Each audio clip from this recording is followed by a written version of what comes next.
வாழ்க வையகம், வாழ்க வையகம், வாழ்க வளமுடன். குரு வாழ்க, குருவே துணை. குருவின் மலரடி போற்றி. நம் சிந்தனையை, உடல் நலத்தை சீரமைத்து ஓய்விட்ட குருவே வாழ்க. தியானமே யோகம், யோகமே ஞானம். தமிழ் ஆனந்த யோகம். வாழ்க வளமுடன். மெய்யன்பர்களே, சிந்தனையாளர்களே, நாம் கர்மவினை கழியும் இரகசியங்கள் என்ற அடிப்படையிலே மனித வாழ்வியல் பற்றிய ஆழ்ந்த சிந்தனைகளை செய்து வருகிறோம். மனித வாழ்வியல் என்று சொன்னாலே அதில் ஒரு தனித்தன்மை இருக்கிறது. இந்த உலகில் பல்வேறு உயிரினங்கள் வாழ்ந்து கொண்டிருக்கின்றன என்று சொன்னாலும் அதில் மனிதனுடைய வாழ்வியல் மட்டும் உயர்ந்தது, சற்று வித்தியாசமானது என்பதை நாம் அறிவோம். எந்த வகையில் உயர்ந்தது, எந்த வகையில் வித்தியாசமானது என்று சொன்னால், அதாவது ஒவ்வொரு உயிரினமும் ஒரு புதிய ஒரு புலனை பெற்று தோன்றி வளர்ந்ததாக இருக்கும். இதுதான் உயிரினத்தின் தன்மாற்ற வரிசையிலே நாம் பார்த்திருக்கிறோம். ஒரு உயிரினம் என்று தோன்றும் பொழுது ஓரறிவிலிருந்து ஐயறிவு வரை தோன்றிய உயிரினங்களிலே ஒவ்வொரு உயிரினம் தோன்றும் பொழுதும் ஒவ்வொரு புதிய புலன் என்பது அதற்கு தோன்றும். ஆனால் மனிதன் மட்டும் இதில் வேறுபட்டவன் என்று சொன்னால் எப்படி வேறுபட்டவனாக இருக்கிறான் என்றால், இந்த ஆறாவது அறிவு என்று தோன்றிய மனிதன்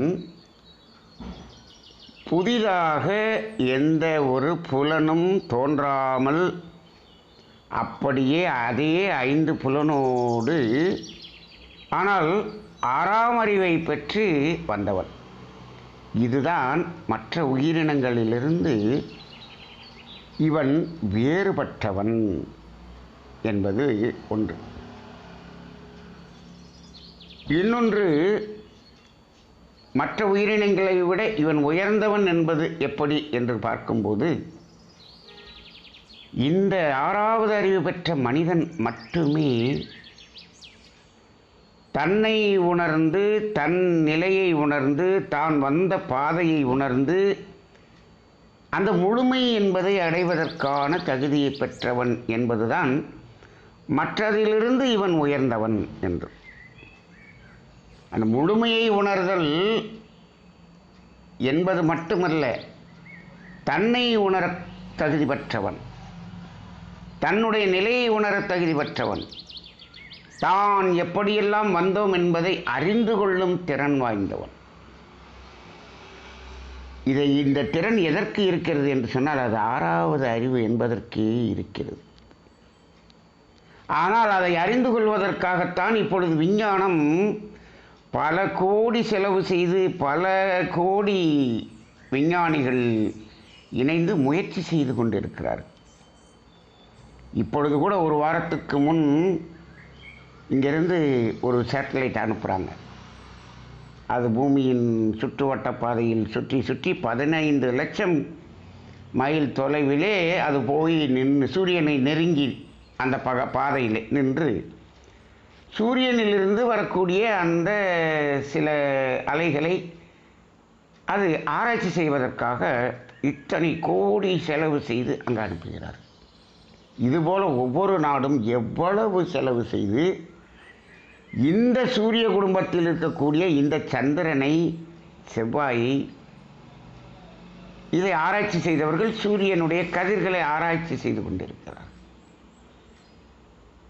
ஆனால் இந்த ஒரு மனிதன், அந்த ஒரு மனிதனுடைய அந்த ஆறாவது அறிவு என்பது தான் கடந்து வந்த பாதைகள் அனைத்தையும் உணர்ந்து கொள்ளக்கூடிய திறன் வாய்ந்ததாக இருக்கிறது. அப்படி இருக்கும்போது எதற்கு இவ்வளவு ஆராய்ச்சிகளை செய்ய வேண்டும் என்று ஒரு கேள்வியை கேட்டால் அதில் என்ன ரகசியம் என்றால், புறத்திலிருந்து ஆராய்ச்சி செய்வதாக போவதுதான் விஞ்ஞானம். மனிதன் என்ன செய்கிறான்? அவனது ஆறாவது அறிவு அகத்திலே ஒடுங்கி தான் வந்த பாதை முழுவதையும் அறிந்து கொள்ளக்கூடிய திறன் வாய்ந்ததாக இருக்கிறது. ஆனால் இவன் அதை எங்கு ஆராய்கிறான்? புறத்தில் ஆராய்கிறான். புறத்தில் ஆராய்வதற்காகத்தான் இப்பொழுது இவ்வளவு விஞ்ஞானம் வளர்ந்திருக்கிறது. ஆனால் அகத்தில் இவர்கள் கண்டு உணர்ந்ததை இந்த புறத்தில் இந்த விஞ்ஞானிகள் கண்டு உணர்வதற்கு இன்னும் எத்தனை கோடி ஆண்டுகள் ஆகும் என்று கணக்கிட்டு பார்த்தால் எத்தனை கோடி ஆண்டுகளானாலும் அதை கண்டு உணர முடியாது. அப்போ இவ்வளவு சுலபமானதை தன்னுள்ளாக வைத்துக்கொண்டு இவன் எங்கோயே தேடுகிறானே.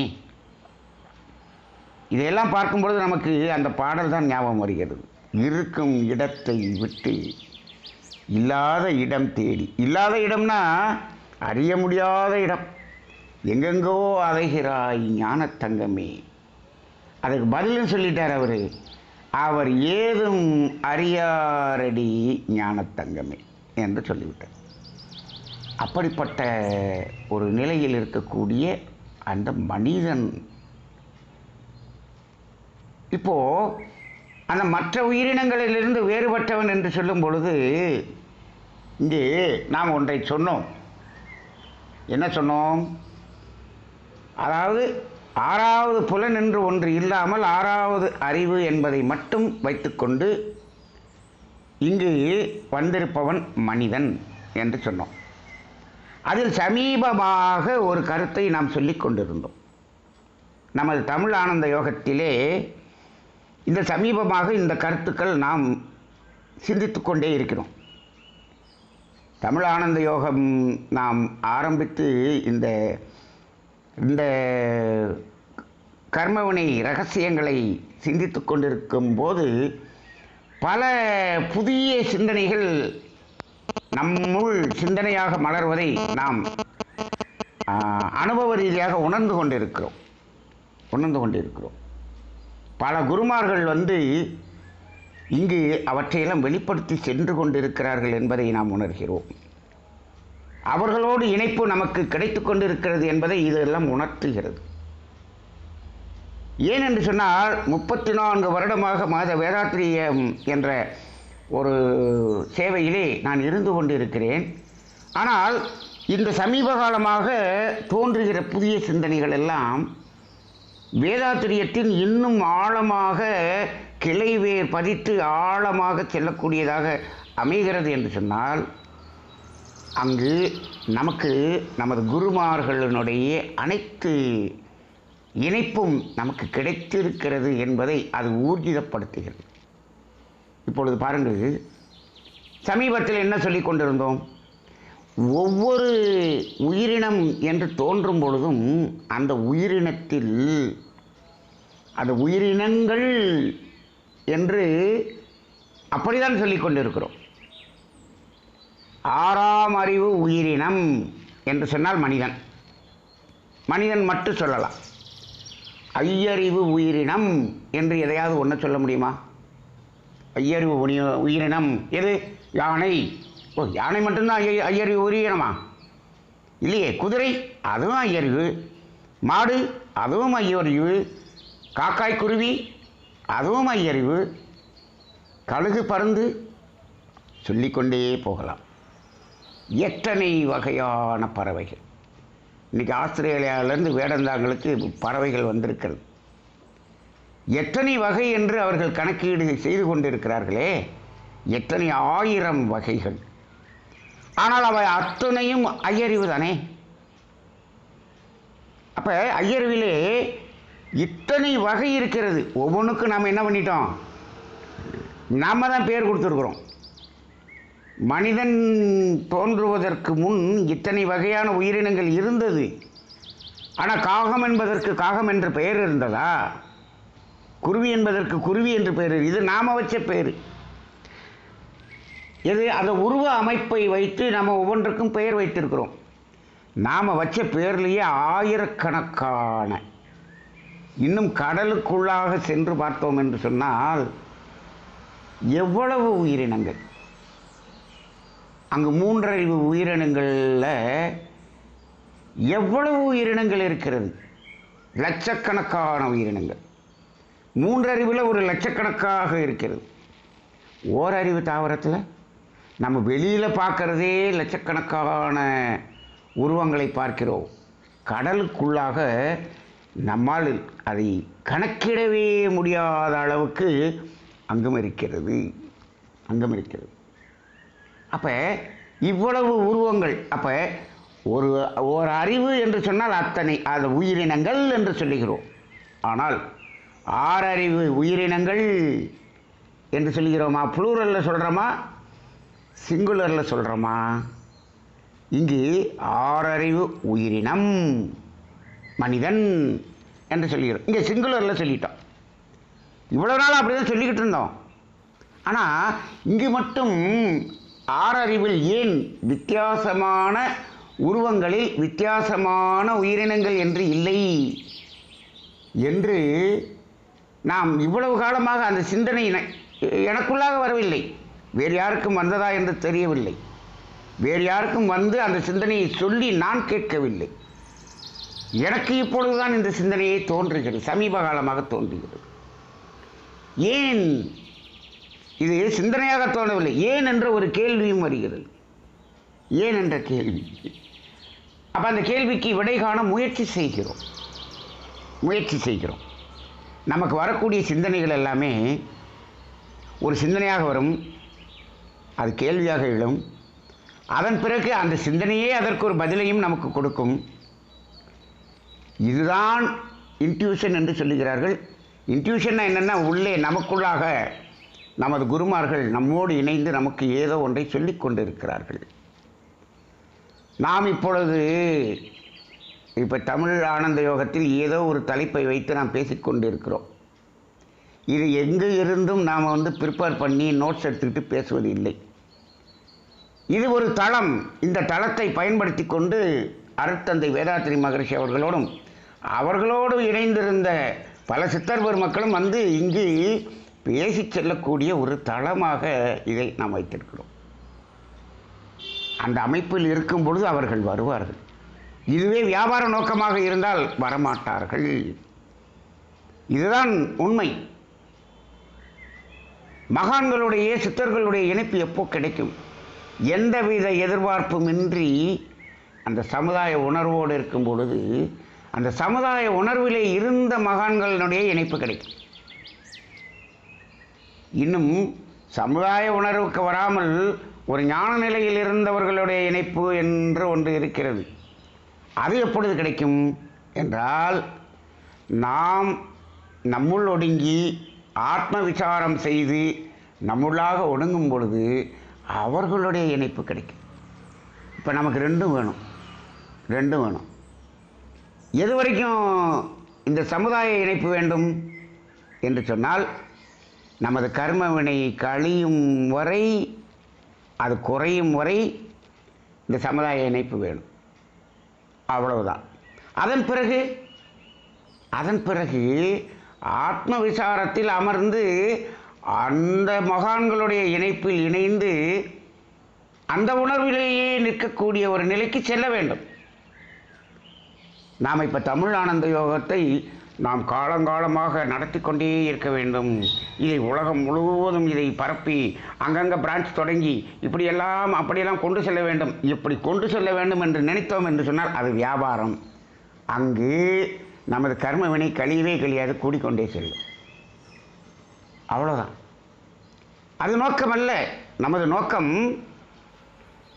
இந்த நோக்கமே என்ன என்று சொன்னால், இங்கே நாம் அனைவரும் நமது கர்ம வினை கழிவதற்காகத்தான், அந்த ஒரே நோக்கத்துக்காகத்தான் இங்கு சிந்தித்து கொண்டிருக்கிறோம், கேட்டுக்கொண்டிருக்கிறோம். அந்த நோக்கத்தில் மட்டும் கேட்க வருபவர்கள் மட்டும் வாருங்கள். மற்றவர்கள் புறத்தில் இருக்கக்கூடிய புற வாழ்க்கையை பெருக்கிக் கொள்வதற்கு என்று பல ஆன்மீக அமைப்புகள் சொல்லப்படுகிறது, அங்கே செல்லுங்கள் என்று ஓப்பனாக நம்ம சொல்லிடுறோம். இப்போது அந்த அடிப்படையிலே இந்த கர்மவினை கழியும் ரகசியங்களில் நம்ம இந்த தலைப்பை ஏன் கொடுத்துருக்கோம்னா, இங்கே கர்மவினை கழிவதற்கான ரகசியங்கள் மட்டும்தான் நாம் சிந்திக்க வேண்டும். இப்போ கர்மவினை சேர்க்கும் ரகசியங்கள் பல இடங்களில் சிந்திக்கப்படுகிறது, அதற்கு நிறைய தளங்கள் இருக்கிறது.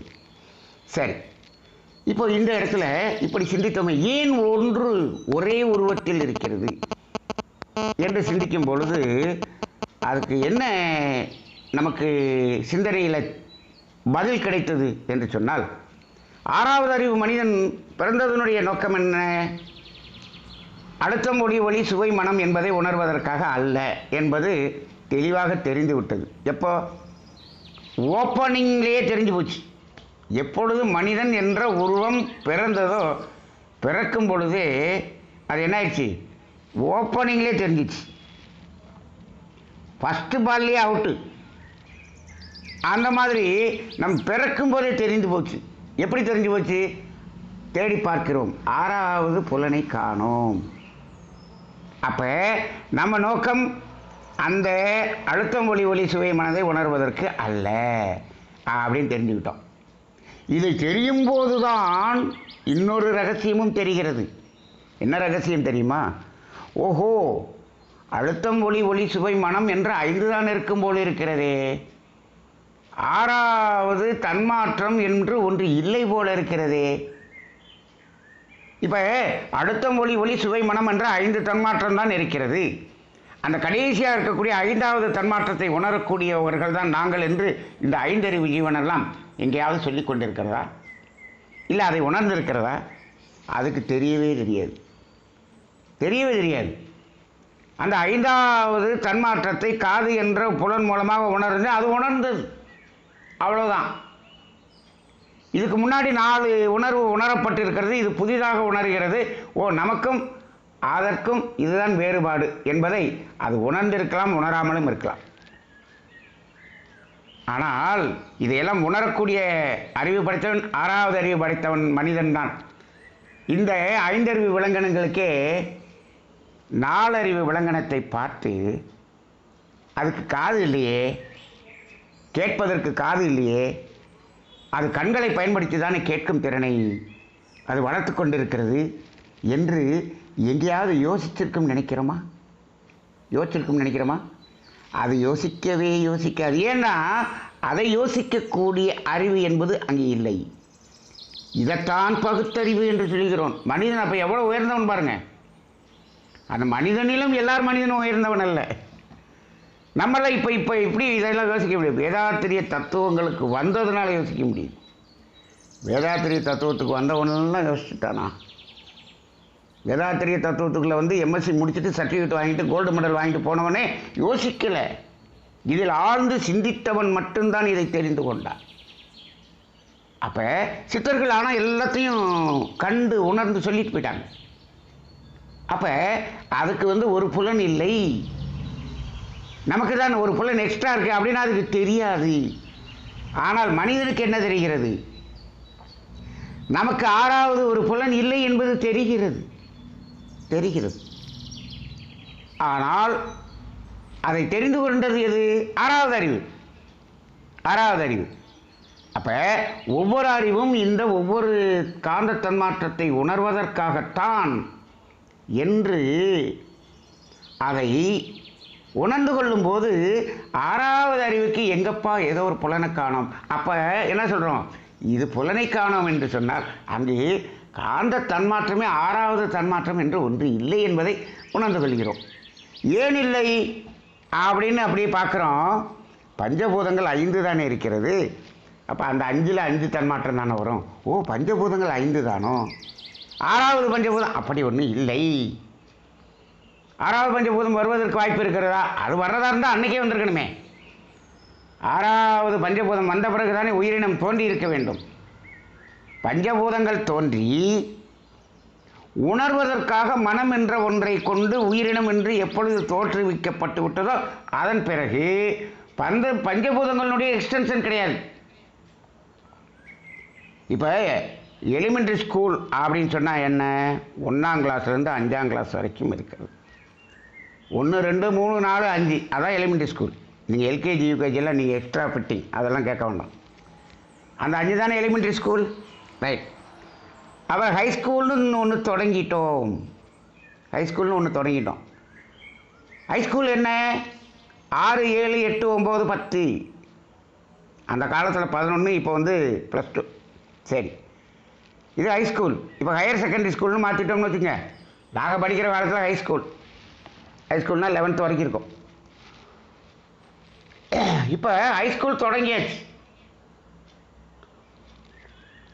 எலிமெண்ட்ரி ஸ்கூலில் எத்தனை கிளாஸு? 5ஆம் கிளாஸ் வரைக்கும் தான் கிளாஸ். இப்போது இல்லை எலிமெண்ட்ரி ஸ்கூலில் 5 6 அப்படின்னு வைக்க முடியுமா? வைக்க முடியாது. ஏன்னா 6ஆம் கிளாஸ் ஏற்கனவே எங்கே இருக்குது? ஹைஸ்கூலில் வந்தாச்சு. அப்படி இருக்கணும்னா இதுலேருந்து கட் பண்ணி தான் அதில் வைக்க முடியும். அப்போ அந்த 5 அங்கே முடிஞ்சிருச்சு, அது 6 தொடங்கிருச்சு. 5, 6 வந்துருச்சுன்னு சொன்னால் திருப்பி அந்த 6 அங்கே போக முடியாது. அதுபோல் இந்த பஞ்சபூதங்கள் 5 வந்த பிறகு, அதனுடைய 5 தன்மாற்றங்கள் வந்த பிறகு, அதை உணர்வதற்கான மனம் என்று வந்துருச்சு இல்லையா? அந்த அது ஹையர் எஜுகேஷன், ஹையர் ஸ்டாண்டர்ட் அப்படி வந்துருச்சு. அப்போ அதை உணர்வதற்கான மனம் வரும்போது அதுக்கப்புறம் அங்கே 6வது பூதம் வருவதற்கு வாய்ப்பில்லை. இப்படி ஒரு ஆங்கிலேயே சிந்திப்போம். 6வது பூதம் ஏன் வர முடியாது என்பதற்கு வேறு ஒரு காரணமும் இருக்கிறது. அது மகரிஷி அவர்கள் விளக்கி இருக்கிறார்கள். ஏனென்று சொன்னால் 5வது பூதத்தில் கெட்டி பொருளிலே அணுக்கள் அதற்கு மேல் இணைந்து இணைந்து இணைந்து 6வது பூதம் வர வேண்டும் என்று இணைப்பு எவ்வளவு ஏற்பட்டாலும் அங்கு இணைவதற்கு சமமாக அதனுடைய மையத்தில் அணுக்கள் செயலற்று நின்று கொண்டே இருக்கிறது. இணையக்கூடிய அணுக்களுக்கும் அங்கு இயக்கத்தை நிறுத்தி கொண்ட அணுக்களுக்கும் சமமாக இருப்பதால் அதற்கு மேல் ஒரு பூதம் தோன்ற முடியாது. அப்போ 5வது பூதத்தின் மையத்தில் மட்டும்தான் இந்த அணுக்களினுடைய இயக்கம் நின்று கொண்டிருக்கிறது. இப்போ அணு எப்போ சுற்ற ஆரம்பிச்சிச்சு? அது நிற்கிறது. எப்போ நிற்கிது? இந்த கெட்டி பொருளின் மையத்தில் அவ்வளவு நெருக்கமான பிறகு தான் நிற்கிது. அவ்வளவு காலம் அது சுற்றி கொண்டிருந்தது. அதனால தான் இந்த கெட்டி பொருளின் மையத்தில் தான் சுத்தவெளி என்பது உண்டாகிறது. சுத்தவெளி என்பது எப்படி உண்டாகிறது? அணுக்கள் இயக்கம் நின்று சுத்தவெளியாக மாறுகிறது. ஏற்கனவே சுத்தவெளி அது இருக்குது. அது ஒரு அணுவின் மையத்திலும் இருக்கிறது, அது எல்லா பொருள்களின் மையத்திலும் இருக்கிறது, அது வேற. ஆனால் இங்கு அந்த வெளிக்குள்ளாக இது வெளியை என்ன ஆகிறது? வெளியாக மாறி மாறி மாறி மாறி பெருகிக்கொண்டே இருக்கிறது. அந்த பெருகிக்கொண்டே இருக்கக்கூடிய அந்த வெளி அங்கு ரொம்ப அதிகமாக உருவாகும் போது அது பீரிட்டு கொண்டு செல்லும் போது தான் ராகு கேதுவாக வருகிறது. ஆனால் பூமிக்குள்ளே அது இருக்குமா? பூமிக்குள்ளேயும் அது வெளியாக மாறிக்கொண்டிருக்கும். ஆனால் அது ராகு கேதுவாக சென்று அங்கே அடைகிற அளவுக்கு இருக்கிறதானா அந்த அளவுக்கு இல்லை. ஆனால் அது ஓரளவுக்கு அது என்னாகும்? அது இந்த பூமியின் மையத்திலிருந்து இருபுறமும் இருக்கும். மகரிஷி அவர்கள் அதைத்தான், அந்த இடம்தான் பர்முடா ட்ரையாங்கிள் என்று இருக்கும் என்று ஒரு யூகத்தில் சொன்னார்கள். சரி, அப்போ அந்த மனமென்று வந்த பிறகு அது வர்றதுக்கு வாய்ப்பில்லை. சரி, இப்போது இவ்வாறு வந்து விட்டதல்லவா? இத்தனையும் நம்ம பேசுகிறோம் பாருங்க. இதையெல்லாம் தாவரம் பேசுவதில்லை, ஐயறிவு ஜீவன் பேசுவதில்லை. அதற்கு இதையெல்லாம் நாம் எப்படியெல்லாம் வந்தோம் என்பதை உணரக்கூடிய அறிவு இல்லை. இதெல்லாம் நமக்கு நம்ம சித்தர்கள் சொல்கிறத சாமி உணர்ந்து கொண்டார் அல்லவா. வேதாத்திரி மகரிஷி உணர்ந்து கொண்டு நமக்கு உணரக்கூடிய அளவில் அவர் சொன்னார். இப்போ நாம் உணர்ந்து கொண்டோம் அல்லவா. லாஜிக்காக அப்படியே திங்க் பண்ணி பார்க்குறோம். இந்த ஆறாவது அறிவு திங்க் பண்ணி பார்க்குது, இது சரியாக இருக்குமா, இவங்க சொன்னது சரியாக இருக்குமா என்று அதை திங்க் பண்ணி பார்க்குது. அது வாழ்க்கையில் வரக்கூடிய ஒவ்வொரு அனுபவங்களும் அதனுடைய விளைவுகளையும் பொருத்தி பொருத்தி பார்க்கும்போது இது சரியாகத்தான் நடந்து கொண்டிருப்பது இருக்கிறது என்பதை ஊர்ஜிதம் செய்யக்கூடியதாக இருக்கிறது. இந்த ஆறாவது அறிவு தெரிந்து கொண்டு அதை உணர்ந்து கொண்டு அதை ஊர்ஜிதம் செய்யக்கூடிய அளவுக்கான திறன் படைத்தது. அதான் இன்ஃபர்மேஷன், கன்ஃபர்மேஷன், டிரான்ஸ்ஃபர்மேஷன். இது ஆறாவது அறிவுக்கு தான் உண்டு. ஐயறிவுக்கு வந்து இன்ஃபர்மேஷன், கன்ஃபர்மேஷன், டிரான்ஸ்ஃபர்மேஷன் இல்லை. அப்படி இருந்துச்சுன்னா அதுக்கும் அகத்தாய் பயிற்சி நடத்திடலாம். அப்போ அதுக்கெல்லாம் இல்லை. சரி, அப்படி வந்த மனிதன் அப்போ இவன் இதை அறிந்து கொள்வதற்காகத்தானே வந்திருக்கிறான். எதை அறிந்து கொள்வதற்கு இல்லை. ஆறாவது அறிவு மனிதனில் இந்த பஞ்சபூதங்களில் ஏதோ ஒரு பூதத்தை மட்டும் தனியாக உணர்ந்து கொள்வதற்காக ஒரு மனிதன், இரண்டாவது பூதத்தை உணர்ந்து கொள்ள ஒரு மனிதன், அழுத்தத்தை உணர்ந்து கொள்ள ஒரு மனிதன், சுவையை உணர்ந்து கொள்ள ஒரு மனிதன், இப்படியெல்லாம் தனித்தனியாக வந்து எப்படி இப்போ இன்னைக்கு ஆங்கில மருத்துவத்தில் ஒவ்வொரு ஸ்பெஷலிஸ்ட் ஒவ்வொரு உறுப்புக்கும் ஒவ்வொரு ஸ்பெஷலிஸ்ட் பிரித்த மாதிரி பிரிச்சிருக்கமா? அப்படி இருந்திருந்தால் வெவ்வேறு மனிதன் வந்திருப்பான். இல்லை, எல்லாவற்றையும் எல்லோரும் உணரக்கூடிய அளவுக்கு ஒரே உருவத்தில் தான் இருக்கிறான்.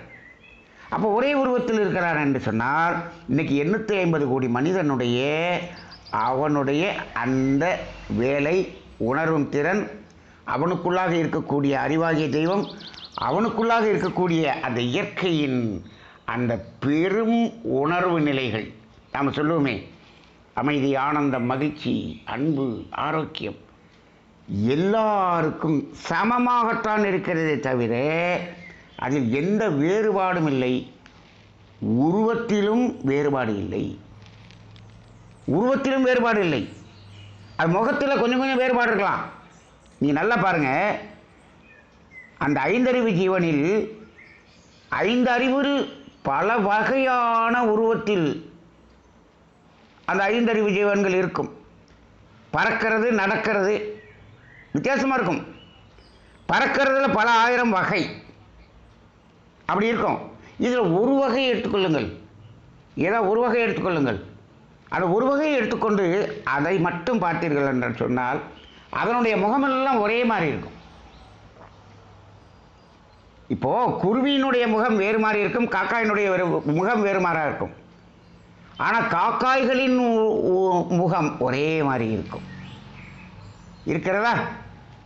அப்போ அதில் பல்வேறு உருவங்கள் இருந்தாலும் ஒரு உருவத்தில் அதனுடைய முகம் ஒரே மாதிரி இருக்கிறது.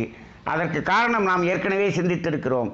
அவற்றிற்கு அங்கு கர்மவினை என்ற பாவப்பதிவு இல்லை. அந்த கர்மவினை என்ற பாவப்பதிவு இருந்தால் முகம் மாறிவிடும். அந்த கர்மவினை என்ற பாவப்பதிவை வெளியே எடுத்து காமிக்கக்கூடிய இடம் முகம். இதைத்தான் அகத்தின் அழகு முகத்திலே என்று நாம் சிந்தித்திருக்கிறோம். அப்படி ஒரே மாதிரியாக இருக்கும். ஆனால் இங்கு மனிதனில் ஒரே உருவம், ஆனால் 850 கோடி வித்தியாசமான முகம். இப்படி பார்க்கிறோம் அல்லவா? அப்போ இந்த வித்தியாசம் என்ன?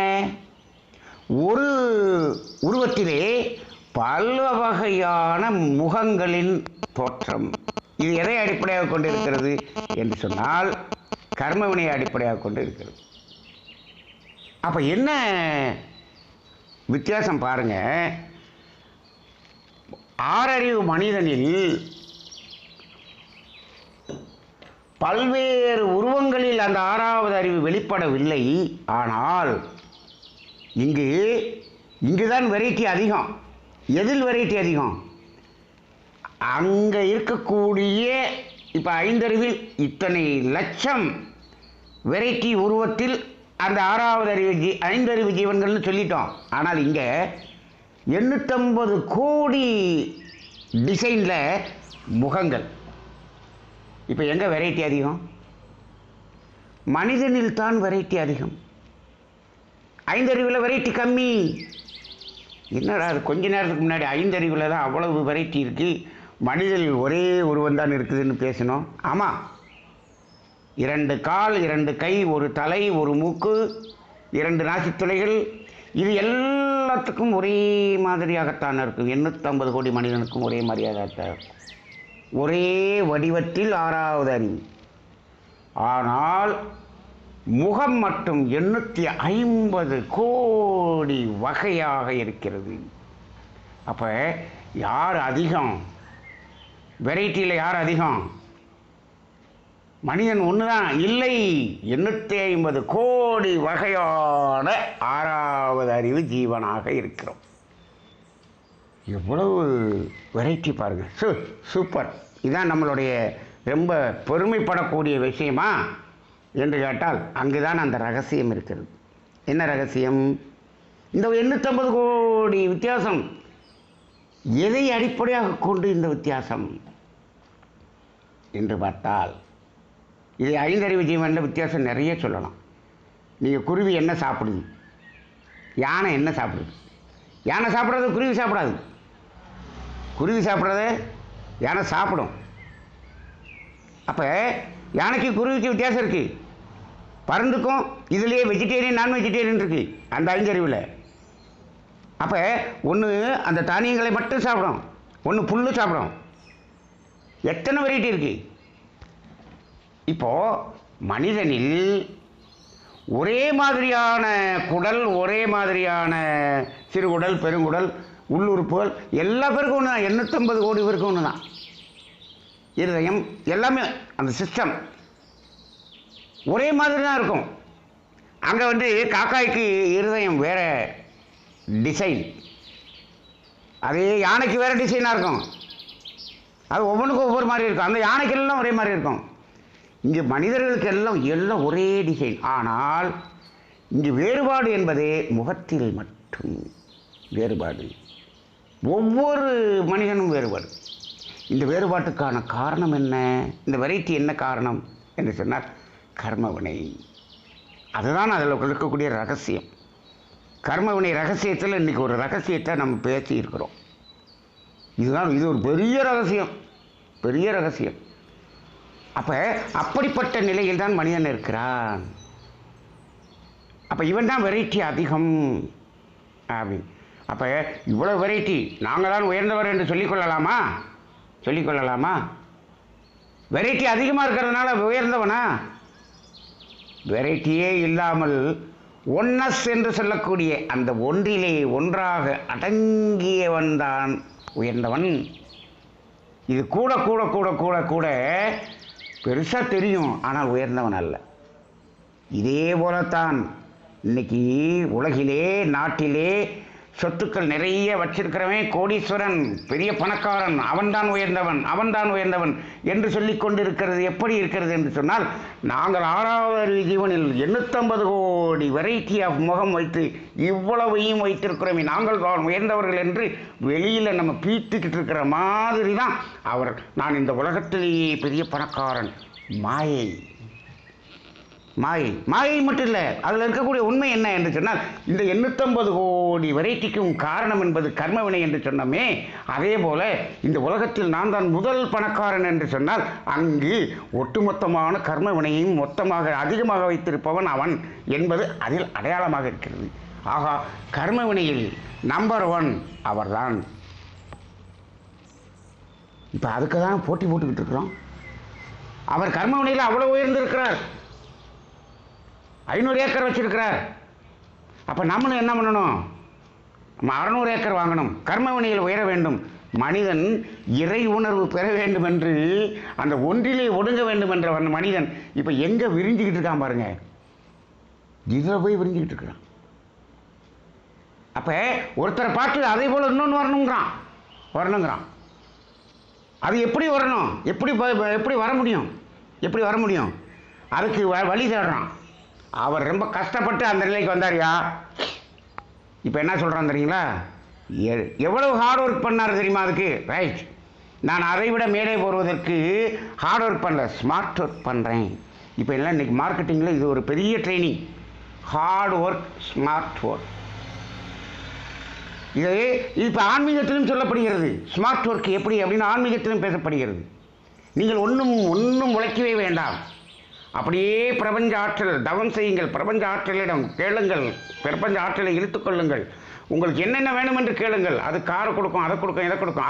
ஸ்மார்ட் ஒர்க், ஆன்மீகத்தில் ஸ்மார்ட் ஒர்க். இப்படி நிறைய பேர் பெருகிக் கொண்டிருக்கிறார்கள். Smart work. இப்போ ஸ்மார்ட் ஒர்க் எப்படி? ஒரு கதை சொல்லுவாங்க. ஒரு பேராசிரியர் இந்த கதை சொன்னார். என்னென்னா, ஒரு மந்திரி ஒரு வீடு கட்டி, பெரிய வீடு கட்டி கிரக பிரசு கூப்பிட்டார். யார்? ஸ்டேட் மந்திரி. ஸ்டேட்டில் இருக்கக்கூடிய மந்திரி ஒரு பெரிய வீடு கட்டி சென்ட்ரல் மினிஸ்டர் அவருக்கு ஃப்ரெண்டு அவரை கூப்பிட்டார். கிரக பிரசுக்கு வந்திருக்கிறார். வந்தவர் அந்த வீடை பார்த்துட்டு, சும்மா பிரம்மாண்டமாக கட்டியிருக்கேயா அப்படின்ட்டு, சூப்பராக கட்டியிருக்கேன் அப்படின்ட்டு அந்த சென்ட்ரல் மந்திரி இவர் ஸ்டேட் மந்திரியை பார்த்து கேட்குறாரு, ஏன் எப்படியா இவ்வளோ பெரிய வீடு கட்டினேன் அப்படின்னு கேட்குறாரு. எப்படி கட்டினேங்கிறதுக்கு அவர் உடனே அதுக்கு பதில் சொல்கிறார். அப்படியே மொட்டை மாடிக்கு கூப்பிட்டு போனார். மொட்டை மாடியில் கூப்பிட்டு போய் அப்படி நின்றுட்டு, அந்த ரொம்ப தூரத்தில் ஒரு ஆறு ஓடுது பார்த்தீங்களா அப்படின்னோடனே அவர் அப்படியே பார்க்குறார். ஆமாம், அங்கே ஒரு பெரிய ஆறு ஓடுது, அது நடுவில் ஒரு பாலம் இருக்குது பார்த்தீங்களா அப்படின்னாரு. ஆமாம், அதில் ஒரு பாலம் இருக்குது அப்படின்னாரு இந்த சென்ட்ரல் மினிஸ்டர். அந்த பாலத்தில் பாதி தான் இந்த பங்களா அப்படின்னு சொல்லிட்டார். ஓ, அப்படியா விஷயம் அப்படின்ட்டு சென்ட்ரல் மினிஸ்டர் போயிட்டார். கொஞ்ச நாள் கழித்து, ஒரு வருஷம் கழித்து, இதை விட பிரம்மாண்டமாக ஒரு வீடு கட்டி இந்த ஸ்டேட் மினிஸ்டர் அவர் கூப்பிட்டார் கிரகப்பிரவேசத்துக்கு. கூப்பிட்டா இவர் அங்கே போனார். என்னையா, என்னையை விட சூப்பரான பங்களா கட்டிவிட்ட, எப்படியா கட்டினேன் அப்படின்னு கேட்டார். இவர் மாடிக்கு கூப்பிட்டு போனார். அங்கே பாரு, அங்கே ஒரு ஆறு ஓடுதா தெரியுதா அப்படின்னாரு. அதே மாதிரி, ஆமாம், அங்கே ஒரு பெரிய ஆறு ஓடுது, அது நடுவில் ஒரு பாலம் இருக்குது பார்த்தீங்களா அப்படின்னாரு. எங்கேயா பாலத்தையே காணமேன்னு அவர் தேடிக்கிட்டு இருந்தார். அந்த பாலம் தாங்க இது அப்படின்னார் அவர். அப்போ அவர் ஹார்ட் ஒர்க்கு, இது ஸ்மார்ட் ஒர்க்கு. எப்படி ஸ்மார்ட்டாக? இப்படி தான் மனிதன் என்ன செய்கிறான்? இந்த கர்ம வினையில் முதல் இடத்தை அடைந்தவரை நோக்கி அடுத்தவன் என்ன பண்ணுகிறான்? ஓடுகிறான் ஓடுகிறான் ஓடுகிறான். இப்படி தான் ஓடிக்கொண்டிருக்கக்கூடிய ஒரு மாயையான வாழ்க்கையாக இருக்கிறது. கர்மவினை ரகசியம் எப்படியெல்லாம் இருக்குது பாருங்கள். அப்போ இதுபோல் இந்த வெரைட்டி அதிகமாக இருக்கிறதுனால நம்ம உயர்ந்தவர்களா என்றால், உண்மையிலேயே மனிதன் உயர்ந்தவன். இந்த முகத்தில் 850 கோடி உருவம் இருக்கிறது பார்த்தீங்களா, அதில் அவன் தாழ்ந்தவன். அவன் தாழ்ந்தவன். நான் கூட இதை ஆராய்ச்சியாக பார்த்துருக்கிறேன். நான் ஒரு முறை டார்ஜிலிங், அந்த சிக்கிம் அந்த ஏரியாவுக்கு போனேன். அது பக்கத்தில் டிபேட் இருக்குது. அந்த டிபேட் ஒரு மாதிரி ஒரு பிரச்சனையான ஒரு நாடு. அது டிபேட்டுக்கு இருக்கிற ஒரு ஆக்கிரமிப்பு செய்யப்பட்ட ஒரு நாடு. அங்கே ஒரு அடிமைகளாக வச்சிருக்கக்கூடிய ஒரு நாடு. அந்த டிபேட்டில் இருக்கவங்கெல்லாம் அகதிகளாக இந்த ஏரியாவில், சிக்கிம், அந்த டார்ஜிலிங் இந்த ஏரியாவிலெல்லாம் இருப்பாங்க. அவர்களெல்லாம் ஒரு கைத்தொழில் மாதிரி ஏதோ தொழில் செய்து கொண்டு இருக்கிறார். அவர்களையெல்லாம் சந்திக்கக்கூடிய ஒரு வாய்ப்பு கிடைத்தது. அங்கே போய் பார்க்கும் பொழுது, அங்கே இருக்கக்கூடிய அத்தனை பேரையும் பார்க்குற, வேலை செஞ்சுக்கிட்டு இருக்காங்க. அவர்களுடைய முகம் வித்தியாசமாக இருக்கும். அந்த சைனீஸ் ஃபேஸ் இருக்கும். இப்போ அந்த ஃபேஸில் சைனீஸ் ஃபேஸுங்கிறத கண்டுபிடிச்சிடலான்னு வச்சுக்கோங்க. ஆனால் அங்கே இருக்கக்கூடிய ஒரு 50 பேரை பார்த்தா, அந்த 50 பேருடைய முகமும் பெரிய வித்தியாசம் இல்லை. டக்குன்னு கொஞ்ச நேரம் பார்த்தோம்னா அவங்கள வித்தியாசமாக கண்டுபிடிக்க முடியல. நம்ம ஊரில் எப்படி இந்த ரெட்டை பிள்ளைகளை கண்டுபிடிக்க முடியாதோ, அது மாதிரி அந்த மக்களுடைய முகத்தையெல்லாம் பார்த்தா அவ்வளோ வித்தியாசம் கண்டுபிடிக்க முடியவில்லை. இது இதை நான் பார்த்து விட்டு வந்து விட்டேன். இது ரொம்ப காலத்துக்கு முன்னாடி வந்து விட்டேன். இப்பொழுது இந்த சிந்தனைகள் எல்லாம் வரும் பொழுது, இப்பொழுது அந்த பார்த்த அனுபவம் எனக்கு சிந்தனைக்குள்ளாக அது வருகிறது. ஓரளவுக்கு இந்த ரிசம்பிளன்ஸ் அந்த இடத்துல இருக்குதே. அப்போ இந்த முகத்தில் இருக்கக்கூடிய இந்த கர்மவினை ரகசியத்தை சிந்திக்கும் பொழுது அது எனக்கு வந்தது. அப்போ அவர்கள் எல்லாம் அகதிகளாக வாழ்க்கையில் ரொம்ப ஒரு கஷ்டத்தை அனுபவித்து கர்மவினையெல்லாம் கரைந்து கரைந்து கரைந்து வந்து சேர்ந்து அந்த மாதிரி இருக்கிறாங்க. அவங்களுடைய முகமெல்லாம் அவங்க ஒரு தலைமுறையாகவே அப்படி வாழ்ந்து கொண்டு இருக்கிறார்கள்.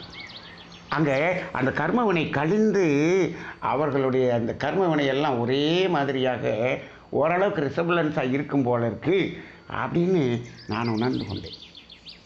இதெல்லாம் பார்க்கும்போது இந்த மலை ஜாதியில் மலை ஏரியாவில் மனிதர்கள் அந்த நமக்கு ரீச் ஆகாமல் இருக்கக்கூடிய இடங்களில் வசிப்பவர்கள், இன்னும் அந்த காட்டுவாசிகளாக இருப்பவர்கள், அவர்களையெல்லாம் சந்தித்து பார்த்தால், அவர்களுடைய வாழ்க்கையை பார்த்தால், அந்த கர்ம வினை குறைந்த அளவில் எல்லோருடைய ஒரு அந்த பேசும் ஓரளவுக்கு ரிசம்பிளன்ஸாக, ஓரளவுக்கு, நான் சொல்கிறது பெரிய டிஃப்ரென்ஸ் இல்லை, ஓரளவுக்கு ரிசம்பிளன்ஸ் இருக்குது. அங்கே கர்ம வினை அந்த பகுதியில் குறைவாக இருப்பதை பார்க்க, அவங்க பேசிக்கான தேவைகள் 3 என்ற அதற்கு மட்டும்தான் வாழ்ந்து கொண்டு இருக்கிறார்கள். அதையும் நான் ஒரு இடத்தில் சென்று பார்த்தேன். ஒரு காட்டுவாசிகள் மட்டும் இருக்கக்கூடிய ஒரு பகுதி. அந்த பகுதியிலே நாம் இடம் வாங்க முடியாது, அங்கே தங்க முடியாது, இரவிலே தங்க முடியாது, பகலிலே போய் பார்த்து விட்டு திரும்பி வந்துவிட வேண்டும். அந்த ஏரியாவில் யாரும் தங்க முடியாது, அங்கே இடம் வாங்க முடியாது, ரிசார்ட் கட்ட முடியாது. அப்படி ஒரு ஏரியா வைத்திருக்கிறார்கள். இந்தியாவிலேயே இருக்கிறது, ரொம்ப ரிமோட்டான ஒரு மலை பிரதேசம். அந்த பிரதேசத்துக்கு நாங்கள் காலையில் சென்று விட்டு மாலையில் திரும்பினா அங்கே நோ ஹோட்டல் கிடையாது, எதுவுமே கிடையாது, எதுவுமே கிடையாது. அங்கு ஒரு தோட்டத்தில் வாழைப்பழம், அதை பிடிங்கி வாழைப்பழத்தை விற்றுக்கிட்டு இருந்தாங்க. அந்த வாழைப்பழத்தை வாங்கி சாப்பிட்டுட்டு அதோட இரவு கீழே இறங்கி வந்து சாப்பிட்டோம். அங்கே இருக்கக்கூடிய மனிதர்களுடைய வாழ்க்கையை பார்த்தேன். அப்பொழுது வெறும் வாழ்க்கையாக பார்த்து விட்டு வந்தேன், அந்த வாழ்க்கையின் ஒரு முறையை பார்த்து விட்டு வந்து விட்டேன். அதன் பிறகு இங்கே வந்த பிறகு தான் தெரிகிறது, அவர்களுடைய நம்ம இப்போ ஆராய்ச்சி பண்ணும்போது தான் தெரிகிறது, நாம் இப்பொழுது அடிக்கடி பேசிக்கொண்டு இருக்கிறோமே, தேவைகள் 3 தேவைகள் 3 என்று பேசிக்கொண்டு இருக்கிறோமே, அந்த தேவைகள் 3 மட்டுமே வாழ்க்கையாக வாழ்ந்து கொண்டிருப்பவர்களை அன்று பார்த்தேன், அந்த பகுதியிலே பார்த்தேன். ஆனால் இப்பொழுது அந்த பகுதி அப்படி இருக்குமா என்று தெரியவில்லை. இடையில ஒரு சின்ன ஒரு ரூலை மாற்றிட்டாங்க. அந்த பகுதியில் இருக்கக்கூடிய ஒரு பெண்ணை இங்கே இருக்கவர் ஒருத்தர் கல்யாணம் பண்ணிட்டார்னா, இவர் அங்கு குடியிருக்கிறதுக்கு அவருக்கு அனுமதி உண்டு. இவர் அங்கே போய் என்ன பண்ணலாம், இடம் வாங்கலாம், வேறு பிஸ்னஸ்லாம் பண்ணலாம். இப்போ அதுபோல் இங்கே இருப்பவர் அங்கே இருக்கிற பொண்ணை கல்யாணம் பண்ணி அங்கே போய் உட்காந்து இங்கே இருக்கக்கூடிய வியாபாரத்தை அங்கே கொண்டு போய் வச்சு இங்கே இருக்கக்கூடியது எல்லாத்தையும் அங்கே காமிச்சு அவர்களையும் கெடுத்து விட்டார்கள். இப்படி ஆகிக்கொண்டு இருக்கக்கூடியதை பார்க்கிறோம். அப்போ அந்த அந்த அடிப்படையில் இருக்கக்கூடிய மனிதர்களை பார்க்கிறோம். இப்போது இந்த முகத்தில் இருக்கிற ரகசியம் இருக்கிறது, இந்த கர்மவினை ரகசியம், இது ஒரு பெரிய ரகசியமாக இருக்கிறது. இப்போது இந்த 2 நாட்களாக எனக்கு இன்னொரு இதிலிருந்து இன்னொன்று அடுத்தபடியில் ஒரு சிந்தனை தோன்றுகிறது. என்ன தோன்றுகிறது என்று சொன்னால், இந்த பூமியிலே 850 கோடி மனிதர்கள், 850 கோடி முகத்தில் வித்தியாசம். இது கூட மகரிஷி ஒரு சொன்னது கூட எனக்கு டக்குன்னு ஞாபகம் வரும். மகரிஷி ஒரு தடவை சொன்னார், இந்த அதிகமான இருக்கக்கூடியது வெறும் உயர்ந்தது என்று சொல்கிறத எப்படிங்கிறதுக்கு சொல்லுவார். இப்போ பாருங்கள், ஒரு இடத்துல அந்த காலத்தில் இந்த சைவத்துக்கும் வைணவத்துக்கும் ஆகாது, அப்படி இருந்தது. இந்த வைணவர்கள் என்ன பண்ணுவாங்கன்னா, சிவசிவான்னு யாராவது சொன்னாங்கன்னா அது காதில் கேட்டாலே பாவம் சொல்லி காதில் ஒரு மணியை கட்டி, யாராவது சிவபக்தர் வந்தார்னா அப்படி தலையாட்டுவாரான். ஏன்னா மணி அடிச்சுக்கிட்டே இருக்கு, அது சிவான்னு சொல்கிறது காதுக்குள்ளே போயிடக்கூடாதான், அதுக்காக மணி ஆட்டக்கூடிய அளவுக்கு ஒரு வெறுப்பு இருந்த ஒரு காலம். அந்த காலத்தில் ஒருத்தர், ஒரு சிவபக்தர், உடம்பு முழுவதும் பட்டை போட்டு போய் கொண்டிருக்கிறார். பக்கத்தில் ஒரு வைணவ கோயிலில் பஜன் பாடிக்கிட்டு இருக்காங்க, பெருமாள் கோயில். இவர் போயிட்டு இருக்கோம், மழை வந்து விட்டது. மழை வந்து விட்டால் ஒதுங்கிறதுக்கு இடம் இல்லை. என்னடா பண்ணுறதுன்னு பார்க்குறார். இங்கே பார்த்தா பெருமாள் கோயிலில் பாடிக்கிட்டு இருக்காங்க. இவர் உள்ளே போனார்னா அவங்க உள்ளே விட மாட்டான், அடித்து துரத்திடுவாங்களே அப்படின்ட்டு இவர் என்ன பண்ணுறாரு, இந்த மழை தண்ணீரில் இந்த திருநீர் எல்லாத்தையும் அழிச்சிட்டார். அழிச்சிட்டு நேராக உள்ளே போனார். உள்ளே போனால் யாரோ புதிய ஒரு ஆள் வருகிறாரே, யாரோ ஒரு அப்படின்னு கேட்குறாங்க. அவர் என்ன பார்க்குறார், நேராக அந்த பெருமாள் சந்நிதியை பார்த்து, பெருமாளே கடவுளிலும் நீ அதிகம் அப்படின்னு சொன்னாராம். கடவுள் என்று சொன்னால் அந்த காலத்தில் சிவன் தான் கடவுள் அப்படின்னு வச்சுருந்தாங்க. இவர் பெருமாள், கடவுளிலும் நீ அதிகம் அப்படின்னு சொன்னாராம். உடனே இவங்க எல்லாரும் என்ன நினைச்சாங்க, ஆஹா சிவனை விட பெருமாள் உயர்ந்தவர் என்று சொல்லுகிறாரே என்று, ஆஹா நம்ம படுத்த வைணவர் போல் இருக்கு, வாங்க வாங்க வாங்க அப்படின்னு சொல்லி அப்படியே வரவேற்று உள்ளே கூப்பிட்டு போகிறாங்க. உள்ளே கூப்பிட்டு போனால் பக்கத்தில் போய் பெருமாள் பக்கத்தில் பார்த்து, பெருமாளே நீ கடவுளிலும் நீ அதிகம் என்று கையிரண்டையும் தூக்கினாராம்.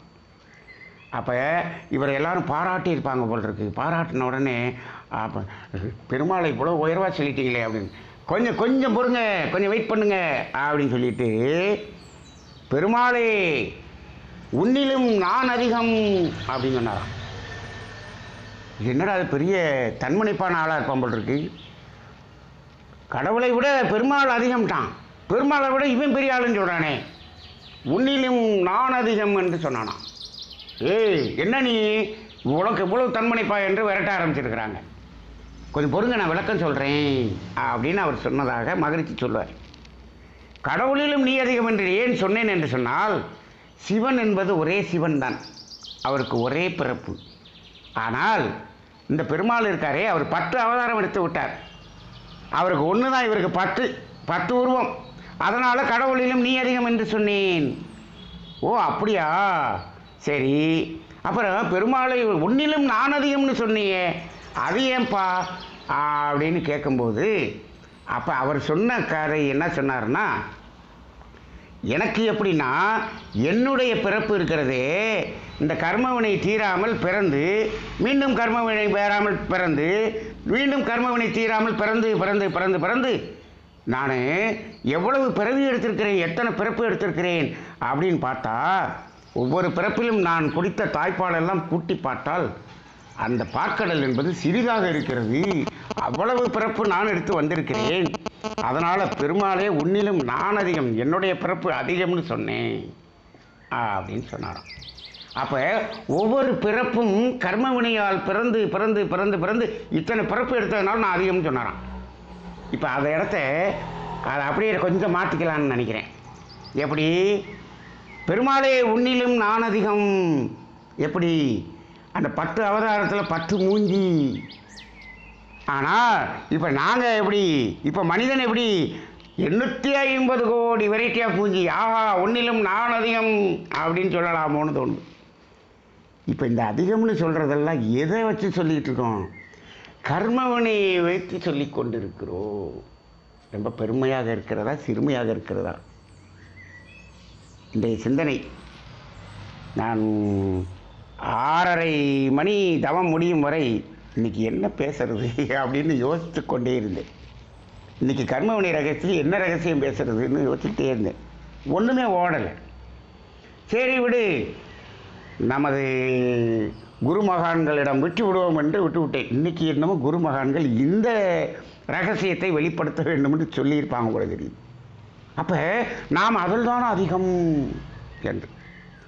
இப்படி இந்த மனிதனுடைய ஒரே உருவம், ஆனால் இத்தனை வெரைட்டி ஆஃப் முகங்கள். இது அனைத்தும் கர்ம வினையின் ரகசியங்களாகத்தான் இருக்கிறது. இத்தனை முகங்கள். இப்போ இந்த சிந்தனைத்து கொண்டு இருக்கும் பொழுது இப்பொழுது திடீரென்று எனக்கு ஒரு சிந்தனை தோன்றுகிறது. என்ன என்று சொன்னால், நாம் மகரிஷியிடம் கேட்டு இருக்கிறோம், சாமி இந்த பூமியில் மட்டும்தான் 6 அறிவு மனிதன் இருக்கிறானா என்று ஒரு கேள்வியை நாங்கள் கேட்பது உண்டு. அப்போ மகரிஷி சொல்லுவாங்க, அப்படியெல்லாம் இருக்கணும்னு அவசியம் இல்லைப்பா. அப்போ வேறு கிரகங்களிலும் மனிதன் இருக்கலாம் அல்லவா? நமக்கு தெரிஞ்சு இன்றைக்கி விஞ்ஞானம் என்ன சொல்லுது? சந்திரனில் இல்லை, செவ்வாயில் இல்லை, சுக்கிரனில் இல்லை, பக்கத்தில் இருக்கிறதில் பார்க்குறது இல்லைன்னு சொல்லுது. ரைட்டு, அது வாழ்வதற்கான சூழ்நிலையும் இல்லைன்னு சொல்லுது. ஆமாம், இந்த சூரிய குடும்பத்தில் மனிதர்கள் உயிரினங்கள் வாழ்வதற்கான சூழ்நிலை பூமியில் தான் இருக்கிறது, இங்கே தான் இருக்கிறது, இந்த 6 அறிவு வரை இருக்கிறது. சரி, அப்போ சாமி சொல்கிறாரு, எப்போ பல கோடி நட்சத்திரங்கள் இருக்கிறது, ஒவ்வொன்றும் ஒவ்வொரு சூரிய குடும்பம் தானே. அந்த ஒவ்வொரு சூரிய குடும்பத்திலும் இத்தனை கோள்கள் சுற்றி சுற்றி வரும் இல்லையா? அதில் ஏதாவது ஒரு தூரத்தில் இருக்கக்கூடிய ஒரு கோளில் உயிரினங்கள் வாழ்வதற்கான சூழல் பஞ்சபூதங்கள் இருக்கும். அங்கு உயிரினங்கள் இருக்கும். அதில் சில சூரிய குடும்பத்தில் 4 அறிவோடு நின்று கொண்டிருக்கலாம், சிலதில் 5 அறிவோடு நின்று கொண்டிருக்கலாம். இன்னும் பல சூரிய குடும்பத்தில் 6 அறிவு மனிதனும் இருக்கலாம். அப்போ 6 அறிவு மனிதன் வேற்று கிரகங்களில் இருப்பார். வேறு ஒவ்வொரு சூரிய குடும்பத்திலும் ஒவ்வொரு உயிரினங்கள் வாழும் பூமி என்ற ஒன்று இருக்கும். அங்கு 6 அறிவு படைத்த மனிதன் இருப்பான். அங்கே 7வது அறிவு படைத்த மனிதன் இருப்பான். இருக்கிறதுக்கு வாய்ப்பு இல்லை. ஏன்னா பஞ்சபூதங்கள் 5. அங்கே 6வது அறிவு படைத்த மனிதன் இருப்பான் என்று சொன்னார்கள். இப்போது எனக்கு என்ன தோணுதுன்னா, இந்த நிமிடத்தில் என்ன தோன்றுகிறது என்று சொன்னால், இந்த பூமியில் இருக்கக்கூடிய மனிதர்களுடைய உருவம் ஒரே மாதிரியான ஒரே உருவத்தில் ஒரே வெரைட்டி, ஆனால் முகம் மட்டும் மாறுபாடு.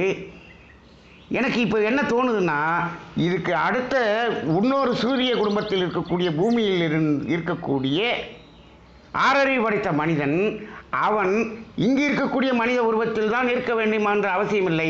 இந்த வெரைட்டி அங்கே மாறுபடலாம். அப்போ ஒவ்வொரு சூரிய குடும்பத்திலும் ஆறறிவு மனிதனுடைய அந்த உருவம் மாறுபட்டதாக இருக்கலாம். எப்படி இங்கே காக்கா, குருவி, யானை, குதிரைன்னு இருக்கிற மாதிரி, இது ஒரே இதில் நம்ம இருக்கிற மாதிரி, இது ஒவ்வொரு சூரிய குடும்பத்திலும் இந்த ஆறறிவு படைத்த மனிதனுடைய உருவம் அங்கே இருக்கக்கூடிய மனிதர்களுடைய வேறு மாதிரி இருக்கலாம். ஆனால் அவங்க முழுவதும் ஒரே மாதிரி இருப்பாங்க. அந்த கிரகத்தில் இருக்கக்கூடிய ஆறறிவு மனிதன் முழுவதும் ஒரே மாதிரி இருப்பான். ஆனால் அதுக்கு நமக்கு வித்தியாசம் இருக்கலாம். இதுபோல் பல கோடி சூரியன்கள் இருக்கே, அது பல கோடி டிசைன் ஒவ்வொரு சூரிய குடும்பத்துக்கும் ஒவ்வொன்றாக இருக்கலாம் என்று தோன்றுகிறது. இது ஒரு சிந்தனை தான், எனக்கு தோன்றிய சிந்தனை தான் சொல்லுகிறேன். இது நீங்கள் சிந்தனைக்காக வைத்துக்கொள்ள வேண்டும். இருக்கலாமா? இருக்கலாம், அப்படி தான் நம்ம சொல்ல முடியுமே தான், இருக்குன்னு நம்ம சொல்ல முடியாது. சரி, மகரிஷி இருந்திருந்தால் சாமி அப்போ எல்லாம் அப்படி சொல்லும்போது, சாமி இப்படி இருக்கலாமான்னு ஒரு கேள்வியை சாமிகிட்ட கேட்டிருக்கலாம். கேட்கறதுக்கு வாய்ப்பு இல்லை. இப்பொழுது சாமியினுடைய ஆத்மாவுக்கு நம்ம இதை அலையாக பரப்புவோம், என்ன சொல்கிறாருன்னு பார்ப்போம். சரி, ஆக என்ன இருந்தாலும் இந்த மனிதனில் வரும்பொழுது எல்லை கட்டி வாழ்ந்தால் அங்கு கர்மவினையின் அடிப்படையில் முகம் மாறுபடுகிறது. ஏதாவது ஒரு சூரிய குடும்பத்தில் முகங்களும் ஒரே மாதிரி இருந்திருந்தால் அவர்களெல்லாம் இறை உணர்வு பெற்றவர்களாக இருந்திருப்பார்கள். அப்படி இறை உணர்வு பெற்ற மனிதர்களாக இருக்கக்கூடிய அந்த சூரிய குடும்பத்தில் இருக்கக்கூடிய அந்த பூமிக்கு நம்ம டிரான்ஸ்ஃபர் வாங்கிட்டு போயிட்டோம்னா அப்படி ஏகாந்தமான ஒரு ஆனந்தமான வாழ்க்கையில் அனைவரும் வாழ்ந்து கொண்டு இருப்பார்களே. ஆகா, அங்கே போகிறதுக்கு ஏதாவது வாய்ப்பு கிடைக்குமா? அதுக்கு ஏதாவது ராக்கெட் அனுப்புகிறாங்களா?